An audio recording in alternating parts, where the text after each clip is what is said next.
सबसे पहले quick commerce यानी ब्लिंकिट बिजनेस से शुरुआत करते हैं। इस क्वार्टर ब्लिंकिट ने कंट्रीब्यूशन मार्जिन में लगभग 90 बेसिस पॉइंट्स इंप्रूवमेंट दिखाया और एबिटा मार्जिन में भी मीनिंगफुल एक्सपेंशन हुआ, जबकि कॉम्पिटिटिव एनवायरनमेंट को मैनेजमेंट ने इरेशनल बताया है।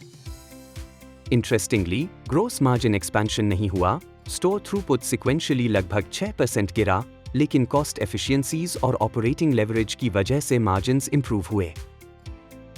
मैनेजमेंट ने साफ कहा कि short term margin trajectory predict करना मुश्किल है क्योंकि कंपटीशन डायनामिक है। फ्री डिलीवरी थ्रेशहोल्ड्स, डिस्काउंटिंग और जियोग्राफी स्पेसिफिक कंपटीशन मार्जिन्स को वॉलेटाइल बना सकते हैं। ब्लिंकिट ने इन्वेंट्री लेड मॉडल की ओर शिफ्ट लगभग 90% तक कंप्लीट कर लिया है। इससे लगभग 1% मार्जिन अक्रीशन एक्सपेक्टेड है, जिसमें से आधा बेनिफिट ऑलरेडी रियलाइज हो चुका है। अगले 6-9 महीनों में फुल बेनिफिट आएगा। Long term steady state EBITDA margin guidance 5-6% of एनओवी maintain की गई है और कुछ मैच्योर सिटीज में already 5% adjusted EBITDA margin achieve हो चुका है। रोज 40% प्लस टारगेट रखा गया है। अब ग्रोथ की बात करें। मैनेजमेंट ने पहले 100% यूवाई ग्रोथ आउटलुक की बात की थी, लेकिन अब इसे कंपटीशन डिपेंडेंट बताया है। अगर मार्केट रैशनल रहे तो 3-500-4,000 स्टोर्स तक एक्सपेंशन संभव है और स्ट्रॉन्ग ग्रोथ सस्टेन हो सकती है। Q3 में 211 नेट स्टोर एडिशंस हुए। केपेक्स पर स्टोर बढ़ रहा है क्योंकि स्टोर साइज बढ़ रही है और ऑटोमेशन इन्वेस्टमेंट्स हो रहे हैं।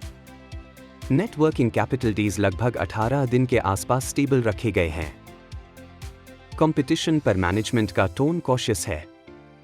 उन्होंने कहा कि कंपटीशन मार्जिन्स, ग्रोथ और स्टोर एक्सपेंशन डिसीजंस को इंपैक्ट करता है।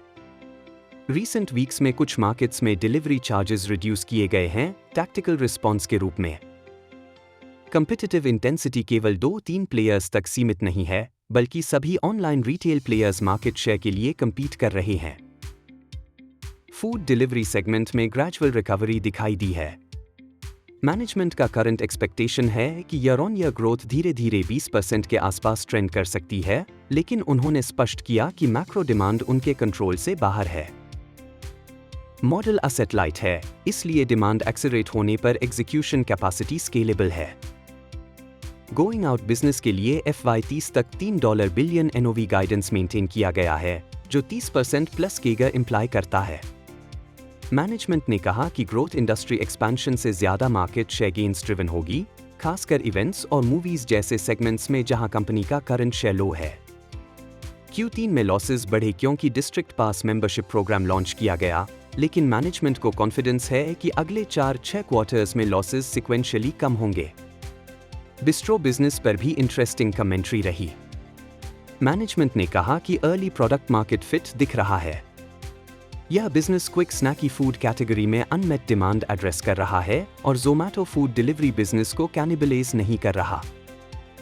अभी कॉशियस एक्सपेंशन अप्रोच है, लेकिन इकोनॉमिक स्ट्रॉन्ग दिखने पर स्केलिंग एक्सेलरेट हो सकती है। एसओप पूल एक्सपेंशन पर भी क्लैरिटी दी गई। दीपिंदर गोयल के अनवेस्टेड शेयर्स एम्प्लॉय पूल में वापस जाएंगे, जिससे नियर टर्म डाइल्यूशन की जरूरत नहीं पड़ेगी। Overall Q3 FY26 eternal Limited के लिए स्ट्रैटेजिक कंसोलिडेशन का क्वार्टर रहा।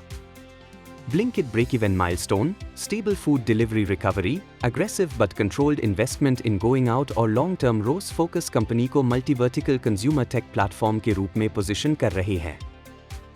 Short term volatility competitive pressure के कारण रहेगी, लेकिन management long term margin structure और कैपिटल एफिशिएंसी पर कॉन्फिडेंट दिखा। अंत में एक जरूरी डिस्क्लेमर, यह वीडियो केवल शैक्षणिक उद्देश्य के लिए बनाया गया है। इसमें दी गई जानकारी किसी भी प्रकार की निवेश सलाह नहीं है। कृपया किसी भी निवेश निर्णय से पहले अपने SBI रजिस्टर्ड इन्वेस्टमेंट एडवाइजर से सलाह अवश्य लें।